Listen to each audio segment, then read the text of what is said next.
one who's come with notes. I'm excited. Oh my gosh. Well, I'm not a good speaker. You're about to be. I've been practicing for an interview because I'm applying for a promotion. My last interview sucked. Maybe we'll talk about that. All right. And we're live. What's Hey up, guys. everybody? Hi. I'm here with Rachel Cook, gym member extraordinaire, extraordinary human, and the most consistent person I know. I was doing some statistics, and I can sort by number of total classes attended, and then I can divide that by start day, and then get like average classes per week. And you are number one. Woo! Do I get Number a ribbon? one. It's a pretty big deal. It's a pretty big deal, and I think it's really cool because like I truly believe that CrossFit works, and if you look at the most consistent person in the gym, it obviously works, right? Yeah, I'd say so. It's been an evolution, I'd say. At least for CrossFit for me, like I started, doing the 3 days a week and thinking, 3 days a week, that's 3 hours of fitness a week, that's good for me. Yeah. But then as I got more into it, I was seeing results where I wanted to see in my fitness and health journey, but I wasn't necessarily seeing results in the gym. And it's not that I had specific goals. Right. I had a wish list, of course. For sure.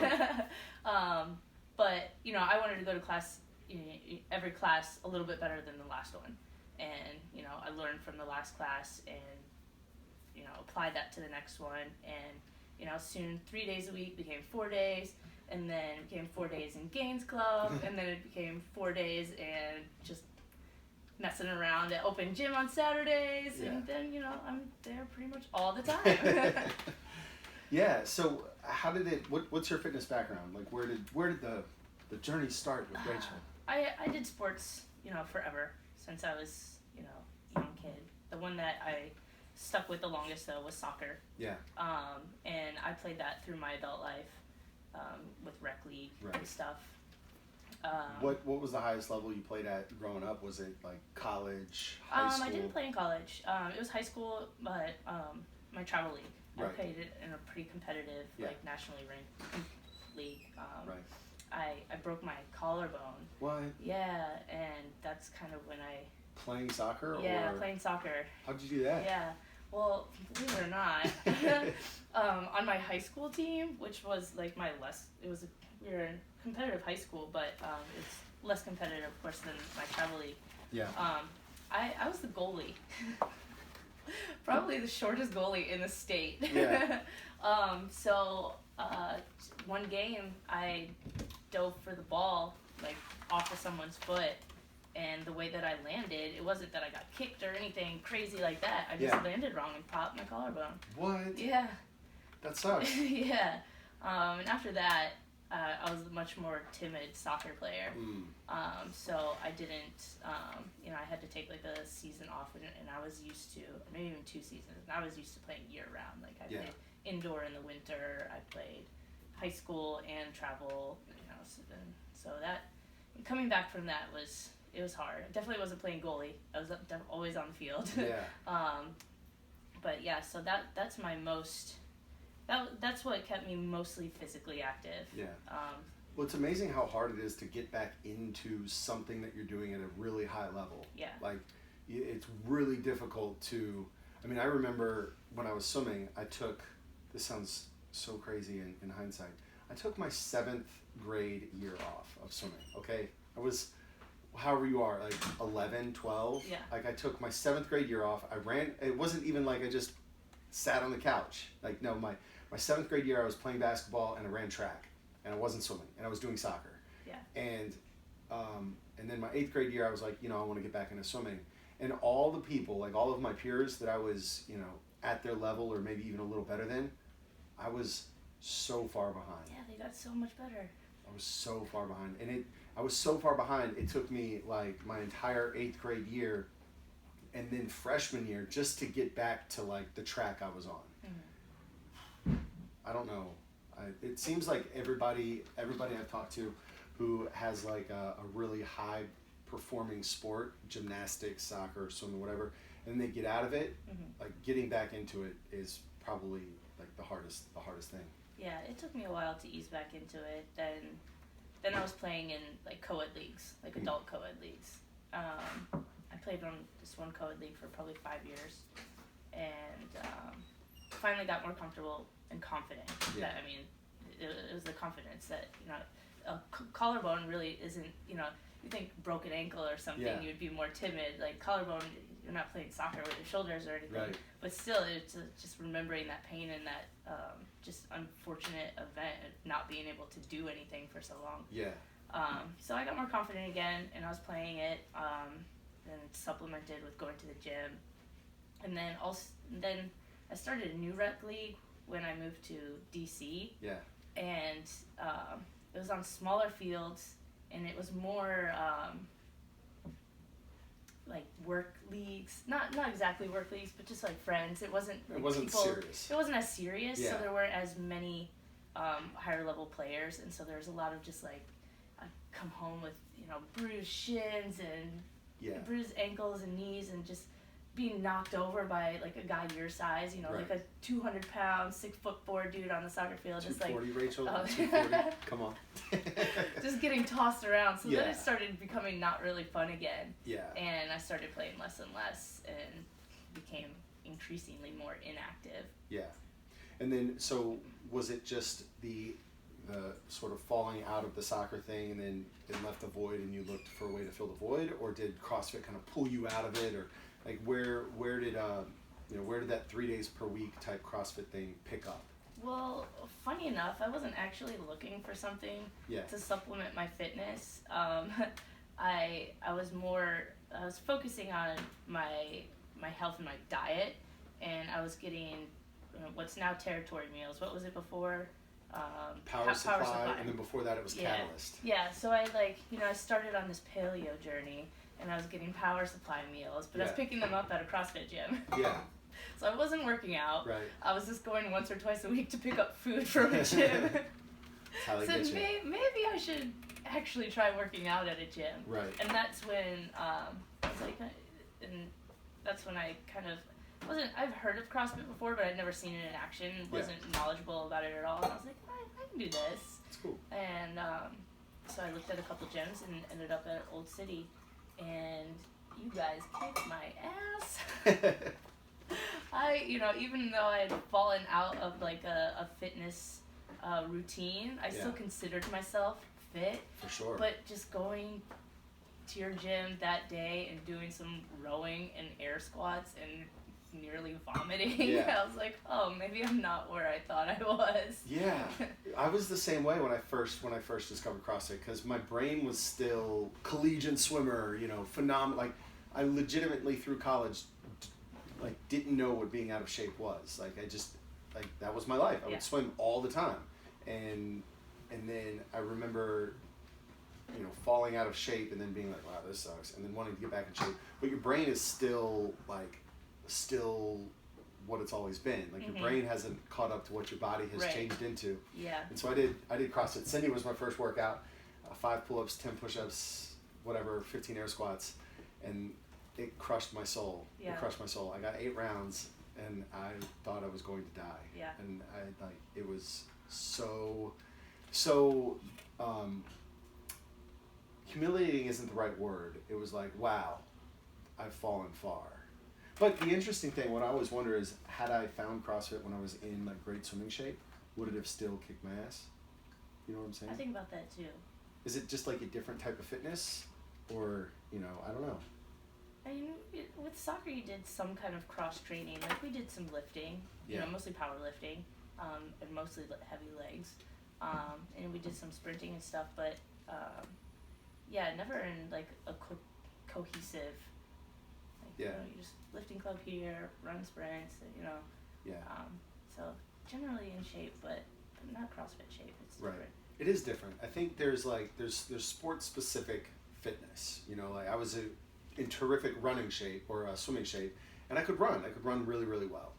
But I remember taking a wrestling class in college and being like literally fish out of water type. I felt in horrible shape. Same thing with boxing, and it's just like a different way that you exert energy. Maybe you're using different muscles that aren't as developed as your swimming muscles or your soccer muscles, and it's weird how how quickly some of that stuff goes. But that's what I like about CrossFit, is that it's a very general approach to fitness, and it's not, from a good foundation of CrossFit, you can get back into things and become sport specific pretty quickly. Like I would imagine that now you have a really strong CrossFit foundation, you could jump back into soccer. Yeah, maybe you need to get into a little better running shape, but if you play enough soccer, the foundation is there for you to just pick it up. Yeah. And now you're the person knocking over the 250-pound guy, sending him home with bruises. CrossFit makes you a mini bulldozer. That's cool. So then, so you were just picking up meals, and then you just sort of discovered it, and you're like, screw it, let me just try this out. Yeah. So I'd become so inactive. I was, out of shape. Was unhappy. Super lazy, and having to take a nap every day, and so I started with the food, then moved into the CrossFit, and it was different for me because it wasn't like a team sport, but it also wasn't like going to the gym and just doing your workout by yourself, like doing your little circuit and going home, not talking to anyone. So I was a little intimidated by the just social aspect of it. I would just kind of come quietly, do the workout, leave. I never stayed and did any mobilizing. I was always super sore. But as I got more comfortable in the community, that also helped me start coming a little more often and staying longer or showing up earlier and doing my mobility. And that's when I started seeing more results. It wasn't just checking the box like I did my 3 workouts this week. That's when I started getting faster times or moving up in weights and just feeling more comfortable coming into the gym. Yeah, what I tell a lot of people who get started with CrossFit is, for your first 3 months, I say 30 workouts. I say for 30 workouts, just show up. Like, don't put any expectations around it. Show up, don't try, just be here. Just go through the motion, so to speak. And then after about 30 workouts, then you sort of, some people, some coaches, you've been exposed to most of the movements that we do, and now we can start talking like, all right, now let's start adding weight, let's start moving towards RX times, let's start talking about, more intensity. What are you doing with nutrition? What are you doing for mobility? Like now you sort of get the rules of the game, so to speak, and now we can start playing the game. Right. And I think that's when you really start to see, depending on where you're coming in from, if you're going from, a decade of sedentary lifestyle, sitting on the couch, whatever, to 3 days a week, you're going to see phenomenal change, right? But if you're going from fairly active in a different capacity to 3 days a week, maybe you don't see quite the immediate change, but the change comes from when you discover like that intensity and that when you start understanding how the game of CrossFit is played and how you like level up, so to speak. And I really like the idea that it's a group thing, but it's very individualized. Yeah. I think that's cool, because you can have a bad day and you can watch somebody else crush it and then leave feeling good, right. And vice versa, and I like that. I think that's cool. I'm glad that you connected with that too. Yeah, and that's my theory that consistency is an evolution applies to what you just said. Like, show up for 30 days. Like, make it part of your routine to be there 3 days a week or 4 days a week or whatever fits within your schedule that you can stick to. And then once you're committed to that routine, then you're showing up and being more direct in your approach, or you're setting specific goals. Yeah, it's like learning. It's like learning any new skill, right? If you're gonna learn how to swim, the first thing you need to do is take all of the complex movements of a swim stroke and make that the swimming, right? Like I don't have to think about how my arm and my hip are connected when I swim. That's just swimming, right? And now I understand that, so now I can take that and train with that. So now I can look at something more complex, or take the sport to a different level. But I can't I can't do that. I can't pile on the complexity into a weak foundation. And so I like the idea that you're starting, like the first challenge is to be consistent, to show up, to be there. And then once that becomes more or less automatic in your life, then you can start going, okay, well now that I can do this in my sleep, I can show up four times a week in my sleep, not that big a deal. Well, clearly you're going to plateau unless you look for the next challenge. Right. And the next challenge is going to be, maybe it's intensity, maybe it's diet, maybe it's the mobility piece, maybe it's the sleep and recovery piece. Like there's always another layer you can add onto it, and it's that layer that you add onto it that sorry, our TV got crazy there for a second. And so I think that that's a really smart thing. Like you're not trying to add 50,000 things onto your plate, Right. doing it perfectly for a week and then falling totally out of it. Right. I think that's cool. Yeah, just starting. I mean, like I pick a slot. I could almost without fail to the 5:30 p.m. class, right?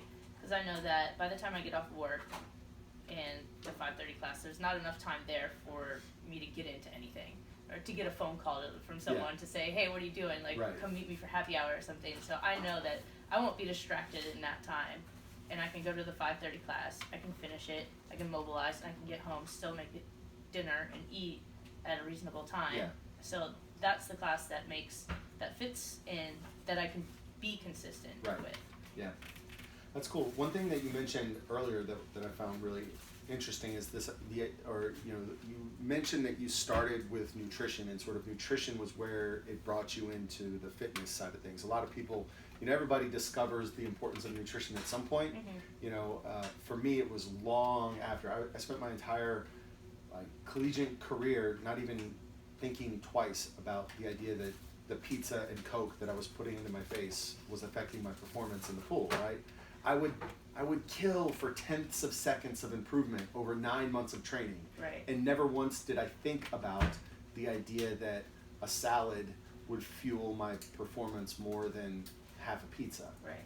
That's crazy to me that I never made that connection. And now that, with the CrossFit side of things, I see I see the importance of nutrition. I mean, just as being a coach, I see it in other people, and I certainly see it myself. Where'd that come from? Like, how'd you create that awareness that the food was important, and why did you start with that? I didn't grow up or ever really have bad eating habits. Indulged, of course, but I brought up eating fairly healthy, but it was a friend of mine that he had done the 30-day sugar detox and done the paleo plan before, and he was planning to go back on it and wanted a partner to do it with him. And I was like, yeah, sure, why not? And that's usually how I get coaxed into diets. I even did that stupid lemon water cayenne thing for a week, and that was just miserable. I was supplementing with protein shakes, but don't tell my friend. But that seemed like something that I could stick to. I like vegetables, I like meat, I could do this. So I first did the 21 day sugar detox. I think I did that first with him, and then the paleo, and then I did a lot of cooking at home, but supplemented with the Power Supply meals, and that's basically how I got into it. I was just doing it with a friend. Yeah. And your primary focus initially, you've mentioned the paleo thing for a while, your primary focus initially sounds like was just cutting sugar out? Yeah, cutting sugar out. Yeah. What did you notice when you did that? I always thought that, sugar high. I thought that sugar gave you energy. Yeah. But then I realized, every time I eat a bowl of ice cream, I fall asleep for 3 hours afterwards. I was like, this is actually putting me to sleep and making me more lazy. I thought sugar was supposed to fuel me, and it was just quite the opposite. Really? Yeah. Yeah. So when you started to cut sugar out, you noticed that you had more energy? You noticed that pretty immediately? Yeah. And also skin and my allergies. I had really bad allergies too, so changing my diet definitely helped that. I was dependent on a Zyrtec every day all year long, and then when it got bad, I would add the nose sprays or the runners, and I was just, I had asthma. It was super bad. But once I started changing my diet, like cutting out dairy, grains, and sugar, I don't have to take those things anymore. Really? Like, I still experience some allergy symptoms. Like, I'll get runny noses, I'll sneeze, and sometimes I'll have watery eyes, but never near the extent that I did before. Right. And so it sort of like creates a larger buffer between you and health. Yeah, and it just less about. I'm not like, oh, I need to eat this way because for gains, but just thinking all the other negative things. Thinking more about the negative than the positive. Like, I don't want these negative things instead of like, if I eat this, I will do better, or if I eat that, like, I'll break out. Right. Those, like, I want to keep those bad things away, and right. then the good things, they just come along with it. Right. Yeah. Yeah, that's an interesting way to think about it. Like when I was swimming, I would literally, like, every single night I would have half a pizza or 4 chicken strips and French fries, and literally, like, those 24-ounce Cokes, sodas that you can get at whatever. I would probably have like 15 refills. It's disgusting. It was absolutely disgusting, and I would have the worst heartburn. Yeah. I didn't even know what heartburn was. I just thought that's what, like, oh, this is normal. Yeah, this is just something I got to fight through, and I never thought about, oh, let me just get rid of this stuff by eating more salads, or eating not this. Yeah. That's cool. So your primary motivation then was to just kind of get rid of some of the negative effects of eating poorly. Yeah. And then you started to discover the world of positive effects. Yeah. And so feeling better. Oh yeah. You mentioned, like, your skin and your allergies. Yeah, skin's better. Allergies so much better. Energy levels better. Yeah. Generally happier. And so you started with sugar, but then you mentioned dairy, grains, and so you just started eliminating these foods and feeling better and better? Yeah. Cool. Where's that evolution taking you today as far as nutrition goes? Are you like never, no dairy ever, no grains ever? Yeah, no way. I definitely, I know that, like, eating dairy isn't going to kill me, or, I'm not so afraid of the adverse effects that I have completely eliminated it from my diet. I do make some things harder for myself. Like, if I have a sugar craving, if I have a sweet tooth, I won't go buy a pack of cookies. I'll tell myself, if you want cookies, you have to make your own cookies. Yeah. And so, if I don't have the ingredients, that means I have to go to the store, and then I have to bake the cookies, and I have to wait for them, and then I can eat them. And sometimes I don't want to do all that, so I'm like, I'll just eat a carrot, I guess. I'll just have a carrot. Carrots have sugar. I guess I really don't need that sugar.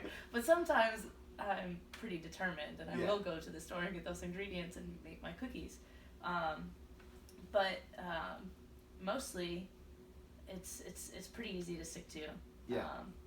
I cook most of my meals at home, Right. and I eat pretty much the same thing for breakfast and lunch every day. What do you have for breakfast? I always have 2 eggs and sausage. Like over easy, scrambled? Usually scrambled. Okay. Yeah, scrambled, because then you can add other stuff in there Yeah. too. And sausage. And then sometimes if I have some leftover greens, I'll make like a little simple salad. And then for lunch, I always have a smoothie. Yeah. I make either a chocolate smoothie or a green smoothie. Yeah. The chocolate smoothie is like coconut milk, banana, avocado, and collagen powder, and then cocoa powder. Yeah. And banana's sweet enough to make it a sweeter smoothie. And then the green smoothie is the same base of coconut milk, banana, avocado, but then I put cucumbers and some greens and mint in it, and tastes good. That's cool. So yeah, during the weekdays I have my eggs for breakfast and my smoothie for lunch. But then on the weekends, since I work out in the morning, I have my smoothie in the morning, and then I have eggs after my workout. Nice. Yeah. That's awesome. And then dinner's you just cook for yourself and just whatever. Yeah. Like. Yeah. So I used to. Right now I'm part of a farm share. Yeah. So I get some meat, I get my eggs, and I get all my produce from there. And then the stuff that I don't get, that's not locally available, I'll go to the store and get. So just usually meat and veggies. sometimes not a very thoughtful meal. Sometimes it's just a meat and potato, or sometimes it's meat and a salad and this and that. Yeah. Kind of just whatever. I used to go to the grocery store every Sunday. This was before I was part of the farm share. I went to the grocery store every Sunday, and I went to Mom's. Part of the reason I went to Mom's because the Nike store was over there. But we all know how much I love Nike. But I'd go to Mom's every Sunday, and for like 8 straight weeks, my bill or my receipt was within $5. So you just get the same I thing. get the same thing every week. And, I'd run out at the same time. So I never was like, oh, I'm out of this. I can't make my smoothie. Or I ran out of eggs. Just buy the same thing all the time. With the dinner stuff, I'd mix it around, of course. I wasn't eating exactly the same thing every day. But I don't really get bored. Yeah. It becomes more of like, not just a necessity, but I don't have the cravings to have, this, go out and try this new fancy meal, Right. new Italian restaurant or whatever. Yeah. I'd rather just kind of make it at home, be satisfied, and move on. Yeah. I think if food has a certain level of goodness, it doesn't need to be significantly more good than that. Yeah. Right? Like it just needs to be, I don't even want to say edible, but like good. Right. Like if you can make good quality food, taste good, then it's nice occasionally to go out and have, a chef-inspired menu that Instagram worthy. Yeah, that just knocks your socks off. That's cool, but like, most you can eat that every day. Right. Especially if you just learn a few like basic cooking skills. Mm-hmm. I think that's such an important thing. I got my cooking education from Alton Brown. Have you heard of Alton Brown? No. Good Eats.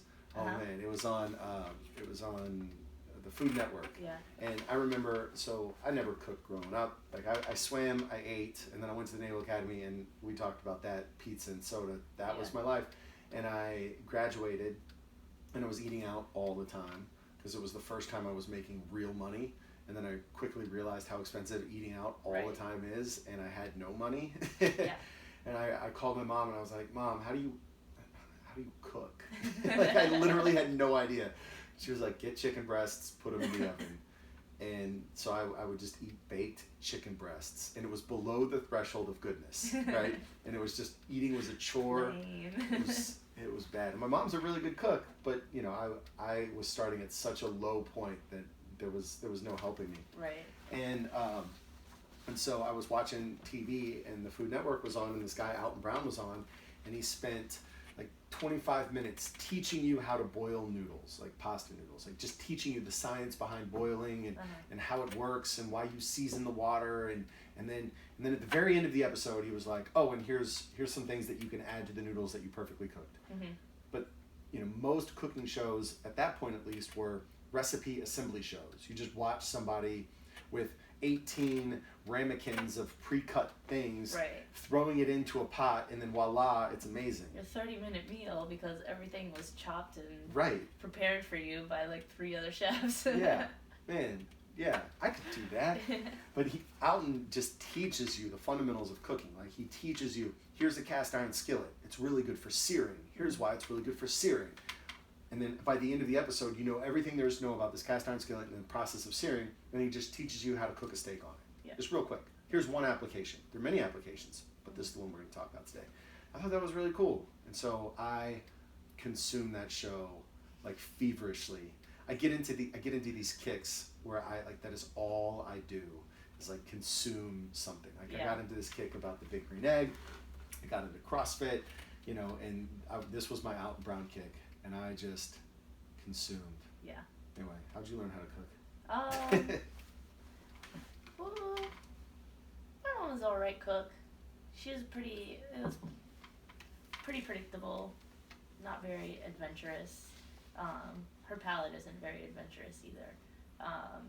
Then my stepdad, he was a little more adventurous and he was a good cook. He made good stuff. Then for a while, I had a grill. I just cooked everything on the grill. It was always just meat, veggies on the grill because it was 0 dishes. You just put some foil on there. So that was super inviting. And then the same friend that got me into the paleo, he had a background of working in kitchens and stuff. So That's awesome. I learned a lot from him too. Yeah. Yeah. That's cool. Yeah. So you just kind of pieced it together. Mm. It's pretty good now. Yeah. I'm alright. I like follow a couple blogs too, where like sometimes I have some ingredients and I have an idea, so I'll look at a couple recipes or blogs with recipes and see how I can make my ingredients make something similar to what they made and do that too. Yeah. That's cool. So you put all this focus on nutrition and you started feeling better, you started to solve that, and then you started the CrossFit journey. Mm-hmm. Was that sort of a result of now you were feeling better, you were less lazy, and you felt more motivated because you cleaned up your diet, or was it just not quite that like linear? I was able to commit more to CrossFit when I stopped trying to live my old life and my new life at the same time. Interesting. I partied a lot, a whole lot. And I for a while I could do CrossFit 3 times a week and then still, rage or do whatever I did. But it was always like I wasn't as good at partying and I wasn't as good as I could be at CrossFit. So it became a little less partying, a little more CrossFit until it just became where I'm more fitness minded, and I'm still social with the same network of people. I'm just not to the same degree. Right. Yeah. Yeah. So you just turned down the volume of the party. Yeah. And you turned up the volume of your fitness. Yeah. That sounds like that sounds so easy. Like good for you, Rachel. Good for you. Glad you could do that. But it also sounds like you didn't do that overnight. No, certainly not. And it was just one small step towards fitness, and then that small step of fitness, like towards fitness, removed a little step, or moved you in the opposite direction from the party, so to speak. Yeah. And so just each step that brought you closer to fitness. Now 2 years later, you're looking back and you're like, holy cow, I'm totally different. Right, totally different. I was just looking at my driver's license the other day, and I look totally different. And that's just my face. Really? I just had this like round, like pudgy face. And now it's a face made of steel and toughness. Oh, it makes sense when you focus on your health. You're gonna look healthier. You're gonna look different. That's really fascinating. Man, I'm trying to think of like how in my life I can learn from you. Because I'm pretty similar. Like the yo-yo lifestyle of being in the Navy, and like we would be in port for 2 months, we'd be out at sea for 2 months, and we'd come back in port, and then we'd go back out to sea, and like it doesn't take very long for your life to just turn into, we got back, let's go out, let's party, we're celebrating being back on land, this is great. And like that goes for a day, then eventually it grows to like a week, and then before you know it, like it just never ends, and then you're no longer partying the fact that you're in port, you're getting ready for the fact that you're leaving. Mm-hmm. And so it's now instead of, hey, we just got back, it's like, hey, we're leaving in 2 weeks, this is the second to last weekend we had for a few months, let's go out. And then like over time that just takes over your life, and that becomes kind of what your life is. I think if you're not specifically focused on health, the natural default is to deteriorate into unhealth. Like I think unhealth is the default solution, because it takes an active application to be healthy, right? It's really easy to eat ice cream and donuts. It's really easy. But it's really hard to cook a sugar-free lifestyle for 80% of your life. Like that takes a lot of intentionality and focus. Even just cooking dinner every night, like that takes a lot of effort. You got to go to the store, you got to plan ahead, you got to whatever. And it's not just ordering a pizza when you get hungry. And so I think for me personally, like what my story was like is just first becoming aware of where my life isn't where I want it, and then taking slow and deliberate actions to make improvements in that area. Yeah, it definitely takes some patience. And if you're a person that is fueled by instant gratification, it's going to be much harder to stay consistent, because in today's world you can get pretty much anything. Like you said, you're hungry, I order pizza. Right. But if you make cooking dinner a part of your routine, whether whether it's, a paleo dinner or just mac and cheese, but if you commit to making your dinner at home every night, then it becomes easier to make the slight changes to a more healthier, wholesome meal. I'm going to put chicken in the mac and cheese. Right. And then I'm going to make just cheesy chicken. And then I'm going to make chicken with no cheese and no mac. Right. And then I'm going to, damn it, I want mac and cheese, and then order a pizza. Yeah, no, I like the idea that you create a routine, and through that routine you work on improving the routine. You know, like let's move towards a healthier direction, and then let's work on refining that healthier direction to something that's more optimal, right? Like, instead of drinking a 6-pack every night, well, why don't, I really like tortilla chips, so instead of beer, I'll get a bag of tortilla chips and salsa, and that'll be my reward after a hard day, instead of a 6-pack or whatever. Then once I've sort of dehabitized, habitualized, whenever the beer after the coaching stops becoming a habit, and now the chips and salsa is a habit, well, let's come home and just have a giant salad with some croutons or something, and then get rid of the croutons, and then improve the dressing quality. Yeah. And then I'm Rachel. That's cool. So what else do you do? Right now? Nothing. I'm at the gym all the time. You see that? Yeah. But it has been. Where was I going with this? I like that I like having the gym as part of, just part of my routine. Yeah. And then, it helps me motivate me to be more active. Like, if I'm gonna put this much work into a 1-hour class every day, but then sit on the couch for the rest of the day, like, what was that 1 hour worth? So then I try to, like, if I'm gonna put in that much effort to, be good at CrossFit for an hour, I want to, like, continue that high, right? Yeah. I want to, like, go for a walk if it's nice outside, or bike ride, or do something active and social, not just, go home and turn on the TV. Yeah. Well, I mean, I think that's spot on. I think good fuels good. Right. And bad fuels bad. Like, if you party all night, well, the next day is not going to be very productive. And then you're going to wake up, whatever, lounge around all day, and then that night you're not going to feel very good about yourself. And then you're probably going to do it all over again. And then it just gets worse and worse and worse and worse and worse. Yeah. A downward spiral where, like, a fitness forward, health forward life is literally like an upward spiral. And sure, upwards, like, it's like chutes and ladders. There we go. That's exactly what it's like. Like, sometimes you take the chute down, but if you're constantly focused on climbing the ladders up, then those chutes down don't really send you that far. Right. Like, if you're cooking every night, and then, once a month you order a giant pizza and crush it, well, that's not as bad as eating a pizza every night and then once a month having a salad. Right. Like, which way's better? Right. And yeah, I really like the idea of, like, Jocko Willink, big Navy SEAL guy. I talk about him all the time. He's my new favorite person. He talks about being on the path. Yeah. He's like, the path is waking up and working out, and the path is, once you work out, then you want to eat right, and the path is, getting things done and moving forward, and it's always about staying on the path. And if you step off the path, that's all right. You're just one step away from being back on the path. Right. And you shouldn't let one step off the path totally derail the idea that you're walking down this path. Yeah, it's different than, taking that step back, rather than intentionally planning. Like, you'll see in the early days when I was in CrossFit, I never worked out on Monday, so I always worked out Tuesday, Thursday, Friday, because I just had such crazy, messy weekends. There's no freaking way that I was going to work out on Monday.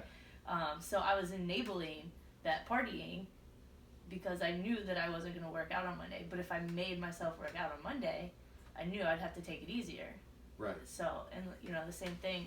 I don't eat a healthy dinner so I can eat a bowl of ice cream afterwards. Right.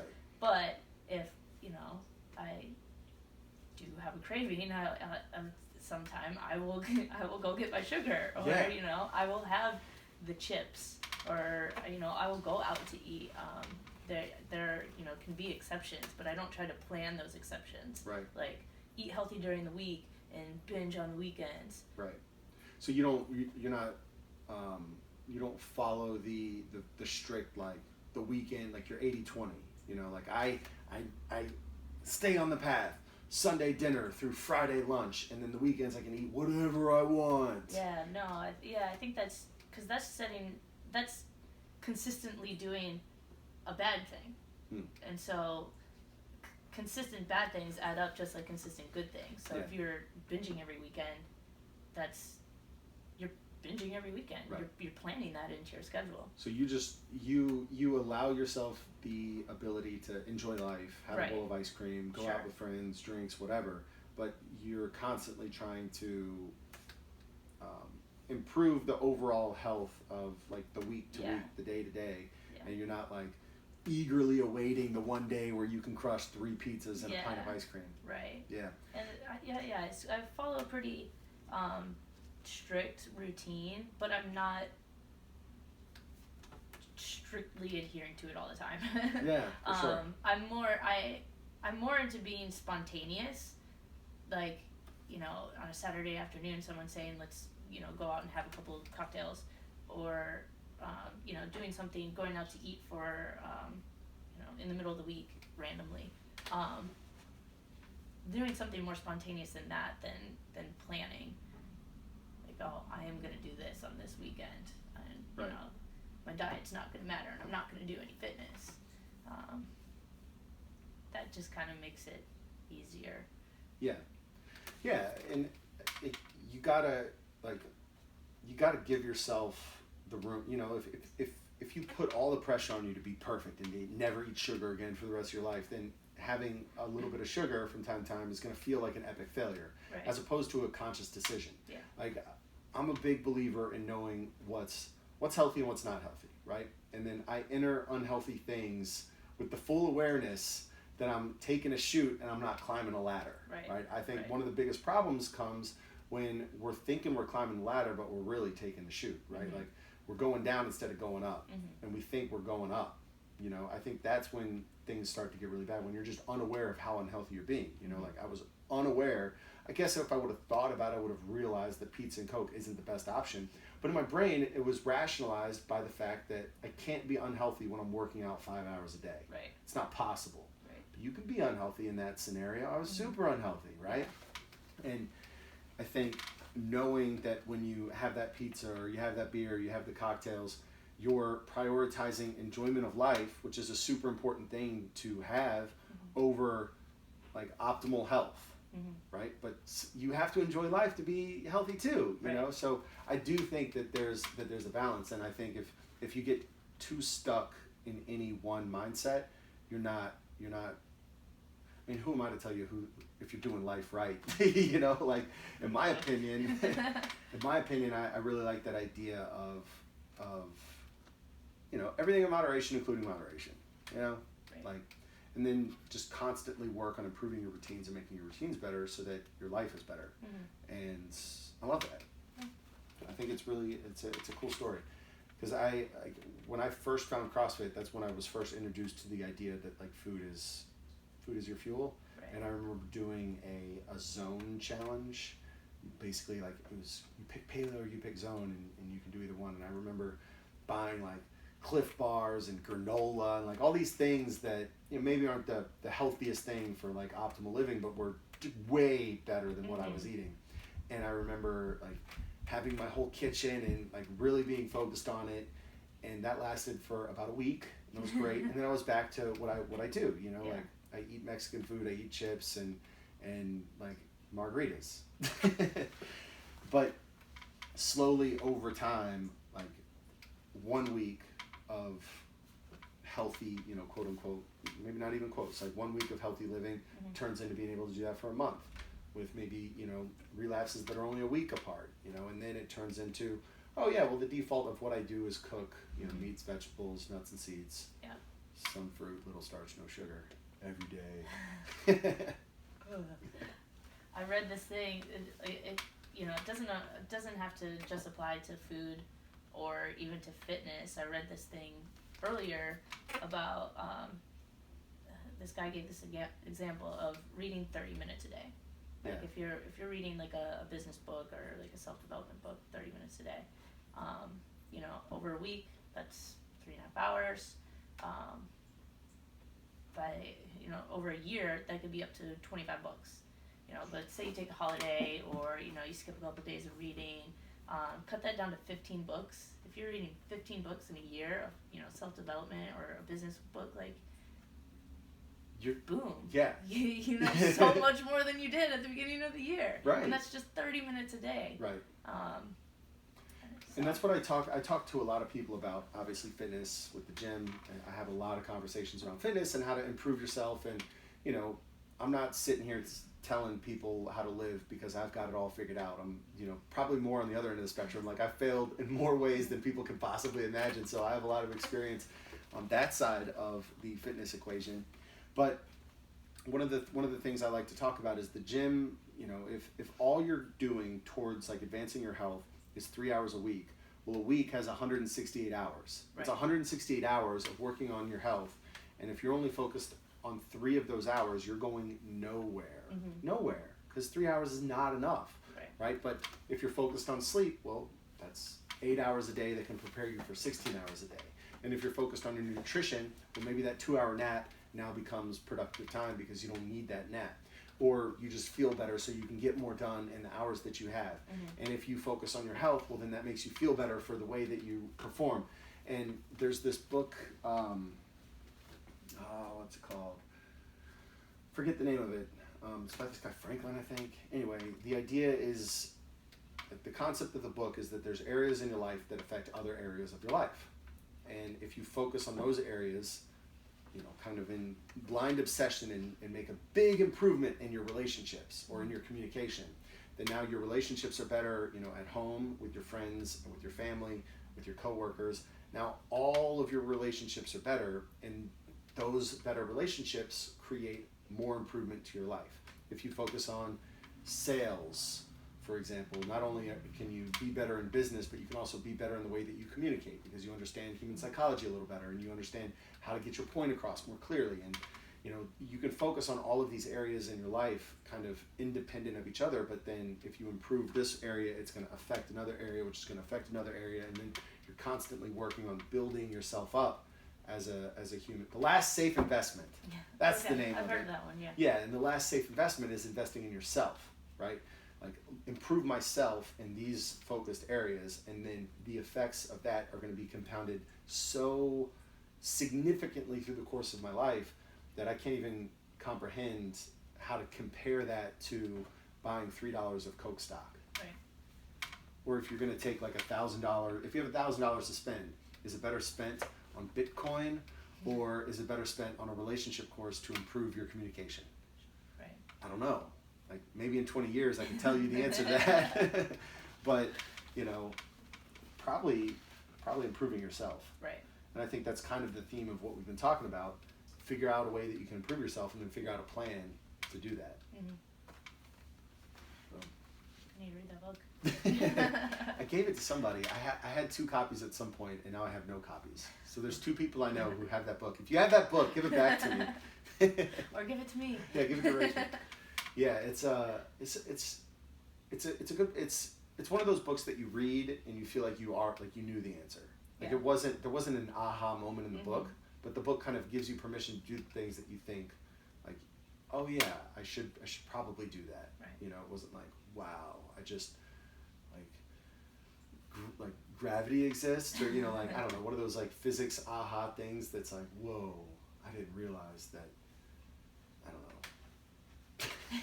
It's ridiculous. Where in your life are you focused on improvement now? Like what's the next challenge, or do you feel like you get to a place and you just enjoy that place for a while?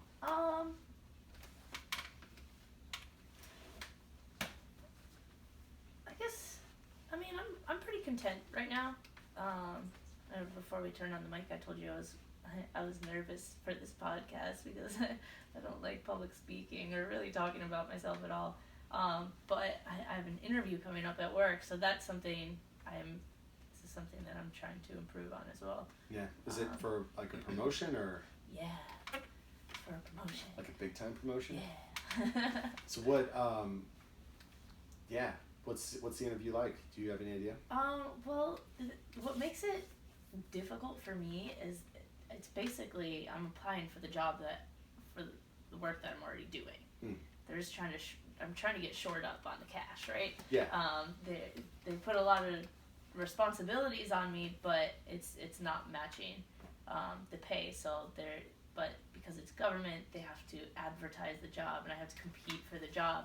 So I have to interview for it, and I did one of these like 2 years ago, and I bombed the interview. Yeah. And it's because I was talking to my peers, and it was about work that I do with them. So in my mind, I'm like, you already know what I do, guys. Like, why are you asking me all these difficult, long-winded questions? Yeah. But so I'm just trying to get more familiar speaking about what I do, rather than depending on someone else knowing what I do or knowing the value that I give to the to the team. I think a lot of that is just detaching yourself from what it is that you're doing to appreciate the value of what it is that you do. Right. I think a lot of us we go through our daily routines, and either we don't have someone in our life who appreciates the value, like maybe you don't have a boss, you don't have peers that appreciate the value and communicate their appreciation to you enough to like knock you into realizing that, or you don't detach and make that same realization. Right. I mean, the same thing happens, I would imagine a lot in life. Like Juliana cooks dinner a lot and she cleans the house a lot, and I need to be constantly aware that that's a lot of work, and that work requires gratitude. Thank you so much for doing that today. That was wonderful. I really appreciate it. And I think taking time to appreciate the work of other people is super important, the same way it is to take time to take a big step back and appreciate what you've done, and just reflect on what you've done. There's all these books.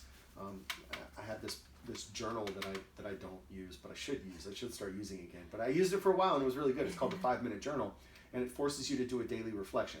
It forces you to set goals for the day in the morning, and then at night, did I achieve my goals? And reflect on what did I accomplish today that was awesome? Yeah. What did I do today that was great? And it just makes you think about your day. It's like, all right, well, even if my day was I cooked dinner and I didn't eat sugar for dinner, that's a huge win. Right. Celebrate that. Yeah. I think work is very similar. It's super easy to get bogged down into the grind of the day in and the day out and checking emails and replying to emails, and you lose perspective of the true contribution. Right. Yeah, I think that's super true with me. I'm just satisfied with getting a task done that I don't really relate it to its value. Yeah.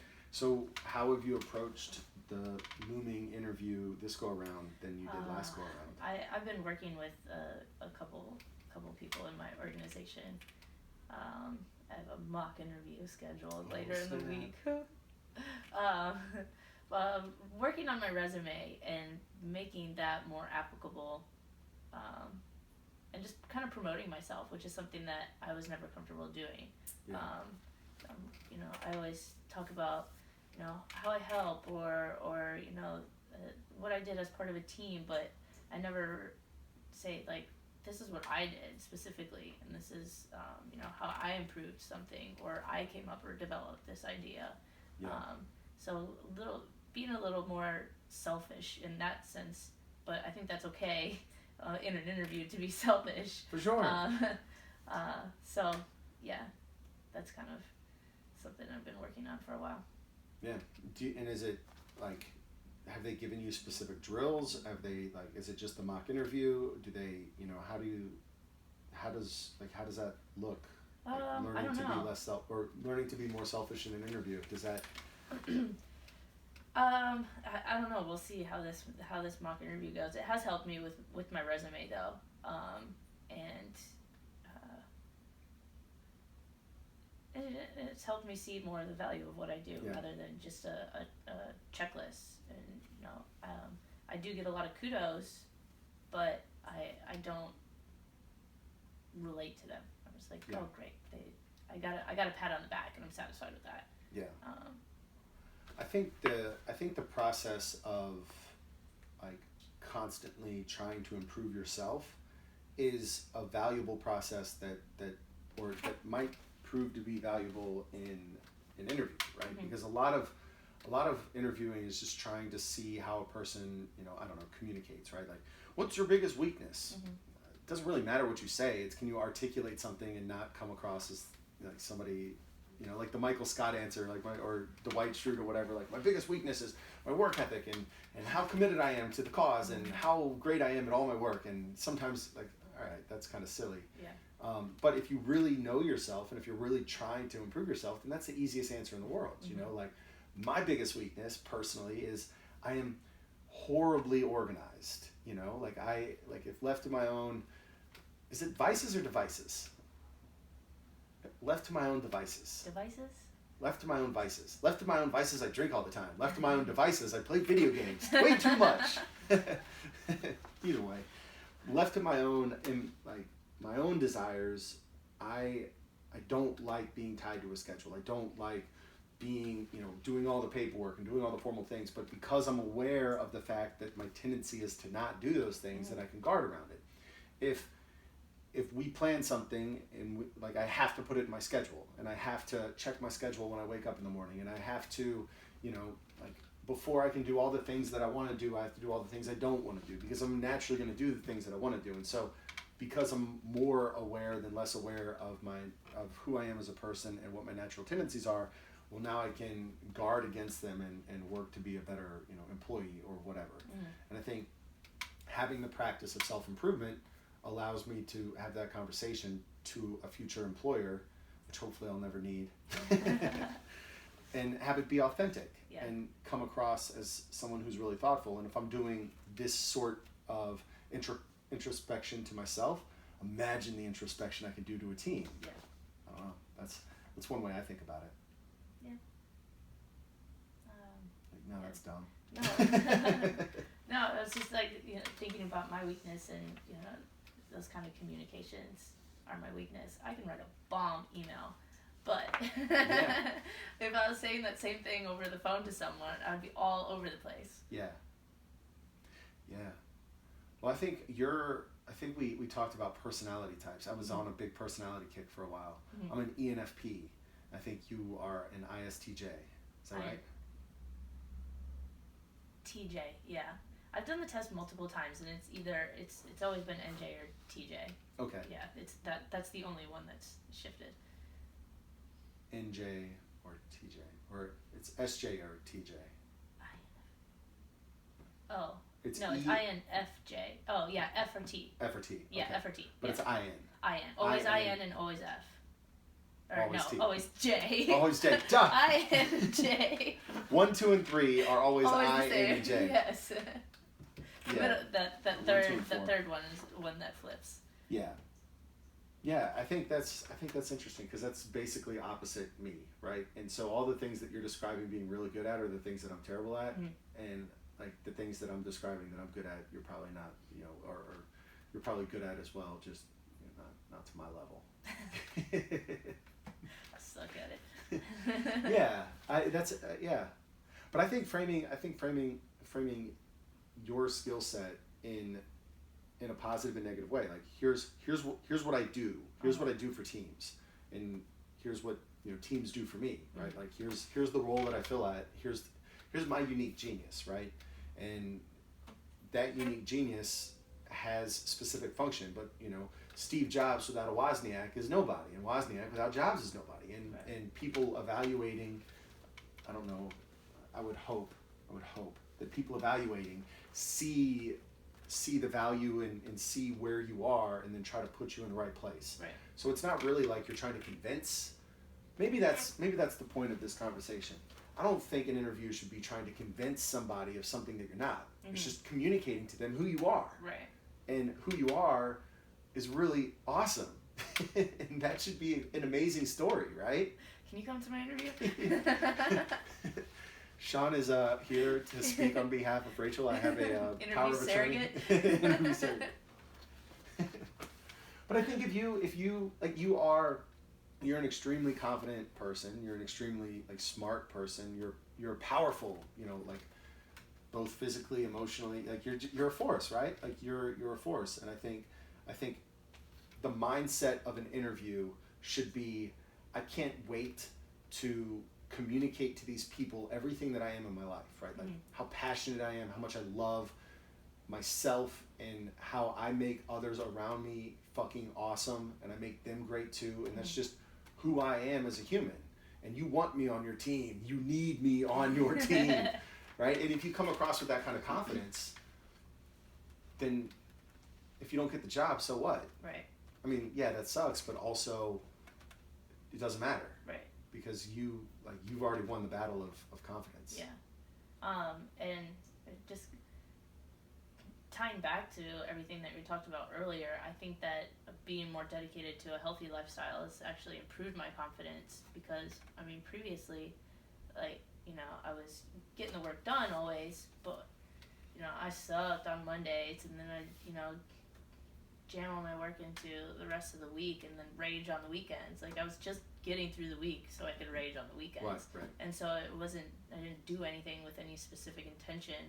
I was just getting things done. I still had good performance. It just wasn't as thoughtful. Yeah, for sure. And even like, yeah, you can perform like, I think there's a big difference between performing adequately, like meeting expectations, and exceeding expectations, right? Like, I think there's a huge difference. I notice, I have weeks of profoundly impressive performance. You know, like, I just look back at everything I accomplished that week, and I'm like, damn, that was great. Yeah. And then the next week is a slog just to answer an email, and it's like, oh God, this is going to be a long week. And I've thought a lot about what, you know, is it just luck? Do I just sit around and wait for those weeks of inspiration and try to get as much done as I can? And the more, you know, the more aware I get about my own self, the more I realize when I'm on the path, I'm productive. I'm more likely to be productive, right? When I'm off the path, I'm not productive. And it seems so obvious that that's the answer, right? If you're getting good sleep and eating right and working out, then you're going to get better sleep. You're going to be more motivated to eat right and work out, and, you know, and all the things are going to be in a line, and you're going to crush it. Of course that makes sense, right? And it makes it a little easier to bear the week. You know, if you're doing something that you love being there. If you do something that, I mean, it's more than just paying the bills for me, but it's not like a passion of mine, you know, the work that I do. But, you know, if it's not such a miserable week, you know, it's not such a struggle to go from the weekend, it's easier to get through the week. Right. And then it just becomes, 40 hours in a week? It's hardly anything.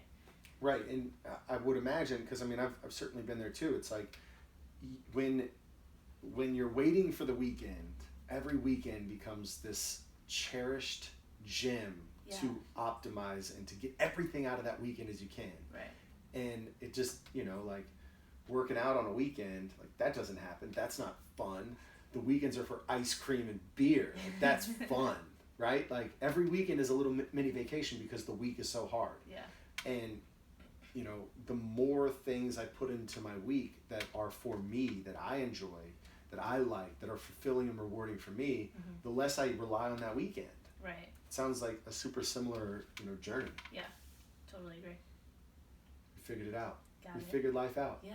No, I think that's, I mean, that's, for me, that's been a super important realization. You know, I talked with Amy a while ago about, you know, just this idea of, like, taking time out of your week and out of your day to fill up your own cup. You know, take care of yourself, and then you can better take care of other people. And I'm certainly no expert at that, but it's a journey, and it's something that if you're constantly working on improving, then that's going to be better than just giving up and saying, like, screw it, I can't do this. Yeah, I mean, back to the instant gratification. I mean, if you stick to something, you're going to see incremental improvements, and then over a long period of time, you're going to have results that you want. Right. You're going to meet your goals. Yeah, it's like reading 30 minutes a day. Eventually you knock out 15 books.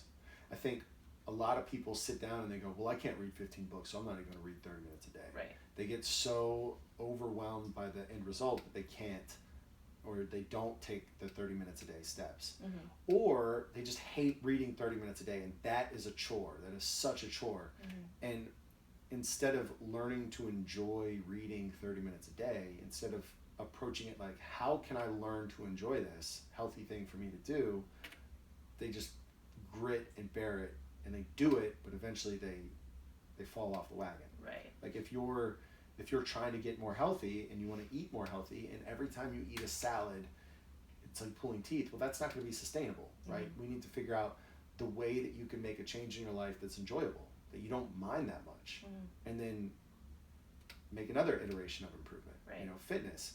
Do you hate working out? Well, why? Let's get to the root cause of why you hate working out. Do you just hate sweating? Do you hate pushing yourself hard? Do you have like low self-confidence? Do you think that you're not good enough? Like, let's figure out the root cause of why it is you don't like working out, Mm-hmm. and let's work on fixing that. Right. Do you know, and then or from the other perspective, like I think that's the perspective that you were talking about, like focus on the negatives, and I don't want the skin problems, I don't want to feel lazy, I don't want this, so I'm going to work on the good things. Yeah. Or sometimes you can be pulled into something from the other direction, like I really enjoy one component of this, Yeah. and we can stress that part way more than the other thing. You know, Yeah. like I don't like I want to work out, I want to get in better shape, but I don't really communicate with people I enjoy being around ever Mm-hmm. in my life, because I'm surrounded by people I don't like at my work, and whatever, I'm single, or I hate my wife. No, I don't. But like maybe you live with roommates you don't like, maybe you're at work with people you don't like, and you just want to be around people you like. Mm-hmm. Cool. Hey, I'm here for the community. I don't really care. Like, I just want to be here every day because I enjoy these people. Right. Well, that's a healthier habit. So show up and don't work that hard.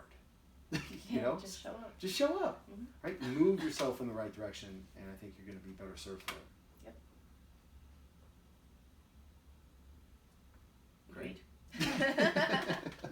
Agreed. Do you read 30 minutes a day? No, I'm more of a binge reader. Yeah.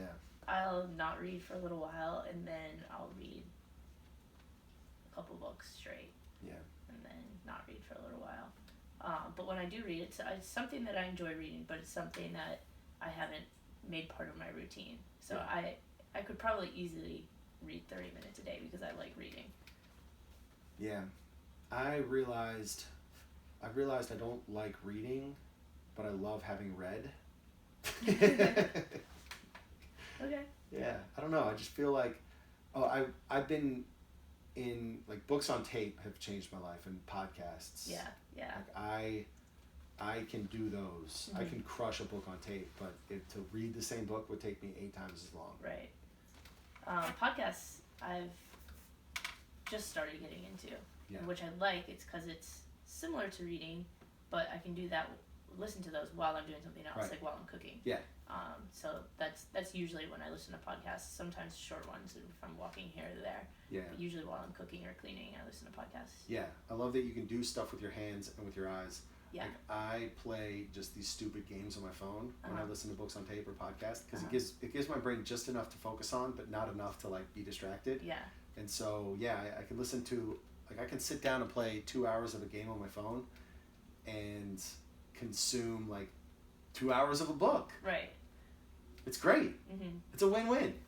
I get to play all these silly games that are completely worthless, and then make them valuable. Right. Yeah. Yeah, I do most of my reading, I think, in the summertime, because I was like laying outside or by the pool or something, like Just not enjoying. doing anything else, so I can read too. Yeah. How do you, like, do you do anything intentionally for recovery? Because, I mean, you mentioned you're working out, like, you're in the gym like 6 times a day, and Or you're not 6 times a snapping your week. fingers. And what's that? 6 times a week, not 6 6 times a day. 6 times a day. Gee, yeah, 6 times. We're a not week. there yet. Not yet. ... You know, it's a process to get up to that point. But what's your recovery look like? Well, like I did mention before, I didn't do any warm up or any mobility after class because I just would go do the hour and go home. And I bought a foam roller and some other mobility tools that I would occasionally use at home, but not really. Then when we moved to the gym, the bigger gym, the time slot changed, but I kept coming at 5 o'clock instead of 5:30. Right. And so I like built that into my routine so that I had 30 minutes of mobility before class, and then I would stay however long after class. But other than that, recovery, I try not to go home and sit down. I cook, I'll walk my dog, I'll clean, I'll do as many things as I can before I like relax for the night. Rather than just making a quick dinner, sitting in front of the TV and chilling. Sometimes I'm pretty good at staying hydrated. I take some vitamins and stuff, but the stuff that I take is not really with the intention of improving. It's really it's separate from like my fitness. I feel I supplement with things that I know I'm not getting in my diet, or like I have like family issues of like diabetes and thyroid disorders and stuff like that. So I try to get the right vitamins and minerals to kind of manage certain levels. So I don't, not too much intentional recovery stuff. Just general. Don't be sedentary. It sounds like it's all that TTS is really what's making that breakthrough. That time to spare. No, it really has.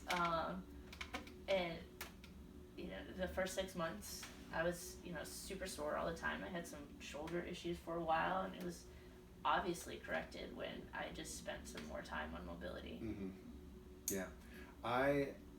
I say this to people, and it sounds so counterintuitive, but I really believe it. Like when your body starts to break down, I'm not talking about ACL tear type injuries, right? I'm talking like, oh, my shoulder's starting to hurt, my knees are kind of nagging me, my back is hurting.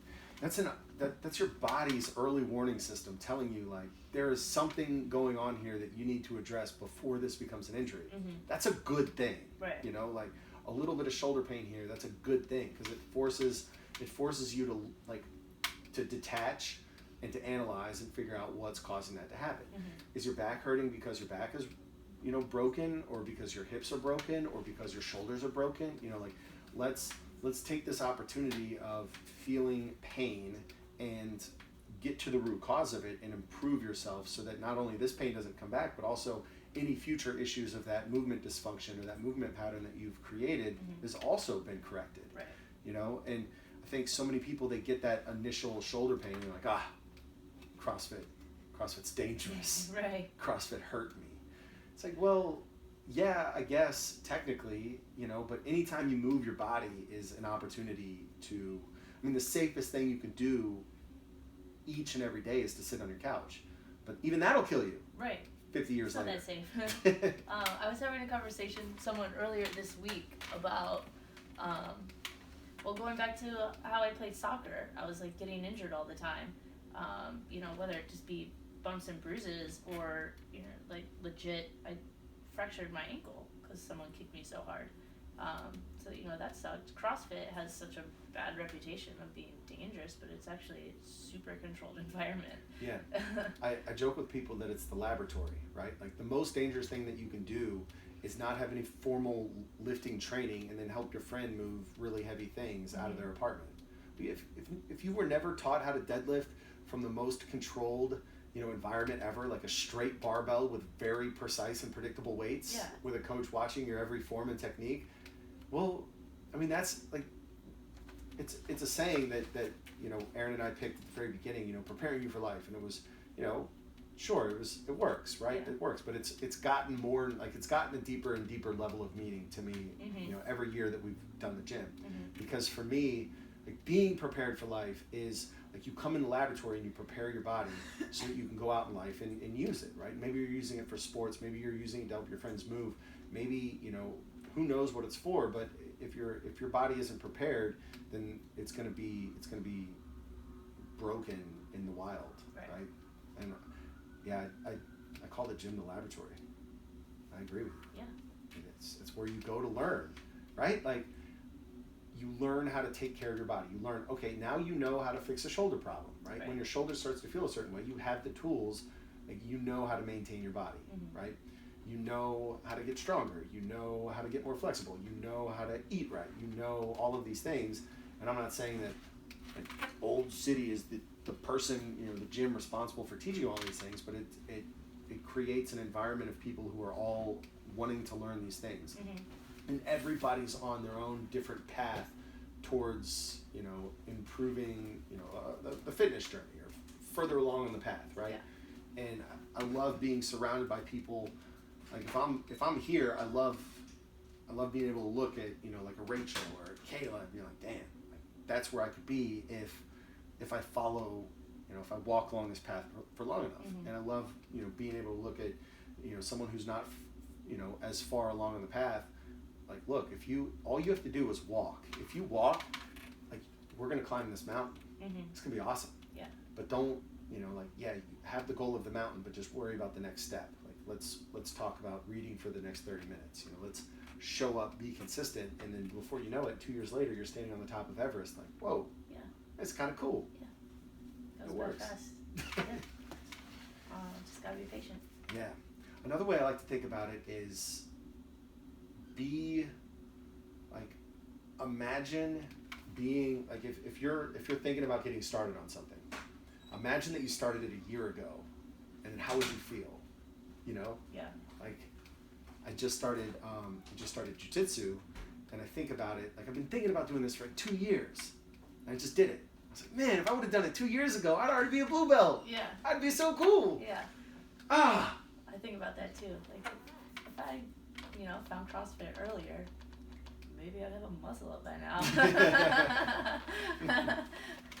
Yeah, but I mean, it's like it's really important. If you want to improve your life, you got to move. You got to take action. Yeah. And by taking action, you're going to improve your position. Even if you weaken your position, you're going to realize, oh, that's not the direction I want to go. I got to go this way, right? Like you got to move. Got to start taking action. Yeah.